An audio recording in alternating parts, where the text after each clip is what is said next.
बिस्मिल्लाहिर्रहमानिर्रहीम। आज हम चैप्टर 1 का लेक्चर नंबर 4 जो है उसका आगाज़ कर रहे हैं।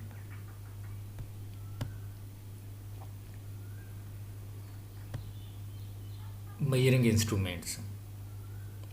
मेजरिंग इंस्ट्रूमेंट्स के अंदर दरअसल मैं पहले तो ये मेजरिंग इंस्ट्रूमेंट्स के अंदर पूरा जो चैप्टर आगे जो हम पढ़ेंगे, तकरीबन आधे से ज़्यादा चैप्टर हमारा पढ़ा हुआ है, और उस आधे से ज़्यादा जो चैप्टर है उसके अंदर हम लोग सिर्फ मेजरिंग इंस्ट्रूमेंट के बारे में ही पढ़ेंगे। मैं ओवरऑल पहले पूरे का एक व्यू जो है वो आप लोगों के सामने रखने लगा हूँ कि हम आगे जो 4 फिज़िकल क्वांटिटीज़ हैं उनकी मेजरमेंट जो है वो करेंगे, और वो देखेंगे कि कौन कौन से इंस्ट्रूमेंट से वो फिज़िकल क्वांटिटीज़ जो हैं उनको हम मेजर करते हैं। तो सबसे पहले जो है वो लेंथ मेजरमेंट के बारे में है। तो लेंथ मेजरमेंट के बारे में जब आएगी तो हम आगे फर्दन एक एक जो है वो इंस्ट्रूमेंट के बारे में पढ़ेंगे, और टोटल इंस्ट्रूमेंट जो हम पढ़ेंगे वो दरअसल जो है वो 4 हैं। नंबर 1 द मीटर रूल है, उसके बारे में पढ़ेंगे। नंबर 2 जो है वो मेजरिंग टेप है। तीसरे नंबर पर वर्नियर कैलिपर्स है, उसके बारे में पढ़ेंगे। और चौथे नंबर पर जो है वो स्क्रू गेज के बारे में फर्दन जो है वो पढ़ेंगे। चारों इंस्ट्रूमेंट्स के बारे में हम डिटेल में जो है वो पढ़ेंगे, और रीडिंग भी जो है वो ले लेके। और दोनों ये जो वर्नियर कैलिपर और स्क्रू गेज जो हैं ये हमारे प्रैक्टिकल्स के भी अंदर हैं। दूसरे नंबर पर जो है वो मैस मेजरमेंट है। मैस मेजरमेंट के अंदर हम 3 जो इंस्ट्रूमेंट्स हैं उनके बारे में पढ़ेंगे। नंबर 1 फिज़िकल बैलेंस के बारे में है, फिर फिज़िकल बैलेंस है तो फिर साथ उसके बीम बैलेंस है।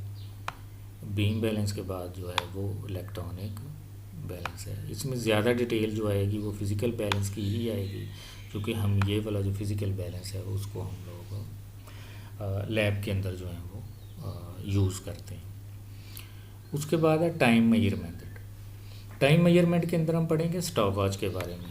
और स्टॉप वॉच है तो वो जो टाइम इंटरवल मेजर करने के लिए जो है वो यूज़ की जाती है। तो स्टॉप वॉच के अंदर 2 तरह की जो है वो स्टॉप वॉच जो है वो होंगी। नंबर 1 मैकेनिकल है, इनकी आगे जाके डिटेल हम पढ़ेंगे। और दूसरे नंबर पर जो है वो डिजिटल है। इन मैकेनिकल के अंदर सुइयाँ जो हैं वो यूज़ होती हैं, और डिजिटल के अंदर डिजिट्स जो हैं वो यूज़ होते हैं। और एंड पे जो है वो वॉल्यूम मेजरमेंट है, और वॉल्यूम मेजरमेंट के अंदर जो हम इंस्ट्रूमेंट यूज़ करेंगे वो मेजरिंग सिलेंडर है।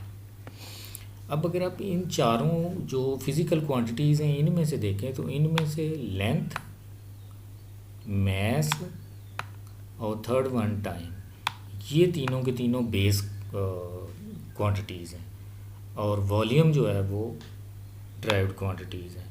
यानी आगे जो आपका तकरीबन आधा चैप्टर जो रहता है वो दरअसल इन्हीं मेजरिंग इंस्ट्रूमेंट्स के बारे में है, जिनमें से 3 जो फिज़िकल क्वांटिटीज़ हैं वो बेस क्वांटिटीज़ हैं, और चौथे नंबर पर जो है वो वॉल्यूम यानी कि ड्राइव्ड क्वांटिटीज़ के बारे में जो है वो हम पढ़ेंगे। जी, सबसे पहले मीटर रूल है। तो मीटर रूल है तो मीटर से ही, नाम से ही अगर आप देखें तो इसका मतलब है कि इसकी जो लेंथ है वो फिर 1 मीटर होगी। ये मैंने एक पिक्चर जो है वो यहाँ पे वो लगाई हुई है, लेकिन वो पूरी तो खैर नहीं है, लेकिन पीछे से अगर आप देखें तो 85 से शुरू हो रही है। इसका मतलब है कहीं से 0 1 2 3 से शुरू हुई होगी, तो फिर एंड उसका जो है वो 100 सेंटीमीटर के ऊपर जो है वो है। इसका मतलब ये है कि ये 1 मीटर लेंथ है इसकी, और 1 मीटर जो लेंथ है वो आपको पता है कि उसके अंदर, जैसा कि शक्ल से भी अगर आप देखें तो 1 मीटर लेंथ है तो उसके अंदर कितने सेंटीमीटर जो है वो होंगे, वो 100 सेंटीमीटर जो है वो उसके अंदर है, यानी 0 से लेकर 100 सेंटीमीटर तक। अब अगर मज़ीद आप यहाँ पे ये देखते हैं किसी भी जगह पे, तो ये 90 है और यहाँ पे ये 91 है। इसके दरमियान में अगर आप यहाँ पे ये देखते हैं तो फिर 10 मज़ीद डिवीज़न है, यानी ये 90 सेंटीमीटर है, ये 91 सेंटीमीटर है। तो 90 से लेके 91 सेंटीमीटर, इसका मतलब है कि 1 सेंटीमीटर है। तो ईच सेंटीमीटर जो है वो फिर डिवाइडेड बाई है into 10 millimetres, into 10 small divisions called millimetres. इसका मतलब ये है कि 90 से 91 के दरमियान सेंटीमीटर में देखें तो 1 सेंटीमीटर है, लेकिन ये फर्दर अगर आप छोटे छोटे गैप देखें, छोटी लाइनें देखें, उनके दरमियान गैप देखें, तो ये वाली जो है वो यहाँ से लेके यहाँ तक अगर आप देखें तो 1 सेंटीमीटर ही है। लेकिन ये 1 सेंटीमीटर कितने हिस्सों में डिवाइड किया गया है, 10 मिलीमीटर में डिवाइड किया गया है। इसका मतलब ये है यहाँ पे कि ये जो छोटा सबसे गैप है, यानी दो लाइनों के दरमियान जो विड्थ है, उससे मज़ीद तो आगे इसके अंदर फर्दर जो है वो डिवीज़न नहीं है। तो इसका मतलब ये है कि किसी भी ईच सेंटीमीटर जो है, यानी 90 से लेकर 91 सेंटीमीटर, 1 सेंटीमीटर जो है उसको 10 मिलीमीटर में डिवाइड किया हुआ है, और मिली के अंदर अगर आगे फर्दर डिवीज़न नहीं है, इसका मतलब ये है कि 1 मिलीमीटर जो है is the smallest reading that can be taking using a metre rule.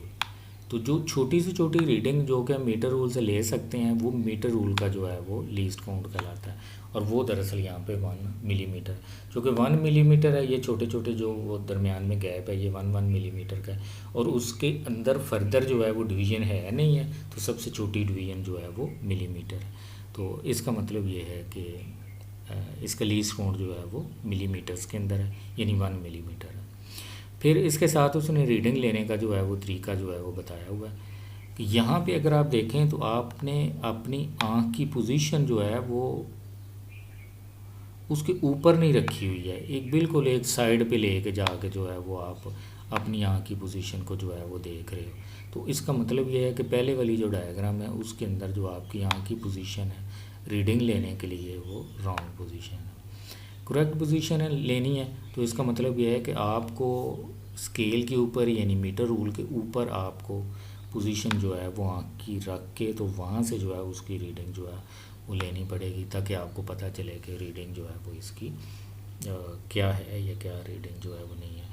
ये नहीं हो कि हम आँख की रॉन्ग पोजीशन करके तो उससे रीडिंग ले लें, जो कि हमारी वैसे ही जो है वो रीडिंग गलत, मेजरमेंट ही गलत जो है वो हो जाए। जी, नंबर 2 है मेजरिंग टेप। मेजरिंग टेप से मुराद ये है कि एक लंबी जो है वो एक फ़ीता जिसको हम लोग कह देते हैं अमूमन, मेजरिंग टेप है, यानी एक फ़ीता जो है वो है। तो इसके अंदर जो रीडिंग्स हैं वो बिल्कुल उसी तरह की हैं जो कि मीटर रूल के अंदर है, यानी एक साइड पे अगर आप देखें तो सेंटीमीटर्स में दिए हुए होंगे, दूसरी साइड पे देखें तो मीटर्स में दिए हुए होंगे। फिर 1 सेंटीमीटर, कहीं पे भी आप 1 सेंटीमीटर जो है वो आप देख लें तो उस सेंटीमीटर के अंदर फिर मज़ीद जो है वो 10 जो है वो छोटी डिवीज़न है। इसका मतलब ये है कि 1 सेंटीमीटर कोई भी अगर आप देखते हैं, यहाँ पे ये देखें तो 1 सेंटीमीटर लिखा हुआ है ये वाला, और यहाँ पे जो है ये 2 सेंटीमीटर लिखा हुआ है। इसका मतलब यह है कि यहाँ से लेके यहाँ तक जो है वो 1 सेंटीमीटर है। जब यहाँ से लेके यहाँ तक 1 सेंटीमीटर है, तो फिर 1 सेंटीमीटर को मज़ीद फर्दर जो है वो यहाँ पे ये देखें तो उसी तरह से जैसे मीटर रूल के अंदर जो है वो 10 डिवीज़न थी, इसी तरह से 1 सेंटीमीटर जो है वो मज़ीद 10 मिलीमीटर के जो है वो इक्वल है। और फिर यहाँ पे ये देखें कि मिलीमीटर के अंदर यहाँ पे फर्दर डिवीज़न जो है वो नहीं है। इसका मतलब ये है कि मेजरिंग टेप जो है उसका भी लीस्ट काउंट जो है वो 1 मिलीमीटर है। अब तो फिर अगर इसका भी 1 मिलीमीटर है तो इसको फिर फर्दर ज़रूरत क्यों पेश आई कि इसको भी बीच में जो है वो रखा जाए मेजरिंग इंस्ट्रूमेंट के अंदर। तो वो सिर्फ़ और सिर्फ ये है कि जो मीटर रूल है, मीटर रूल ने हमें जो लेंथ देनी है वो सिर्फ़ और सिर्फ 1 मीटर जितनी जो लेंथ है वो मेजर करने के लिए जो है वो होगा। जबकि जो मेजरिंग टेप है, मेजरिंग टेप जो है वो आपको 1 मीटर से भी ज़्यादा लंबी जो होगी वो लेंथ होगी उसको भी जो है वो मेजर करेगा। यहाँ पे अमूमन जो है वो ये कह रहा है कि वो हम अमूमन जो मेजरिंग टेप यूज़ करते हैं वो 10 मीटर की हो सकती है, 20 मीटर की हो सकती है, 50 मीटर की हो सकती है, या फिर जो है वो 100 मीटर लॉन्ग भी जो है वो हो सकती है। और अगर आप एक साइड पे देखें तो सेंटीमीटर है, दूसरे साइड पे देखें तो वो इंचेज़ हैं। इसका मतलब अगर आप फुट और इंचेज़ में मेजरमेंट करना चाह रहे हैं तो वो भी आप कर सकते हैं, और अगर सेंटीमीटर्स में मीटर्स में मेजरमेंट करना चाह रहे हैं तो वो भी आप जो है वो कर सकते हैं।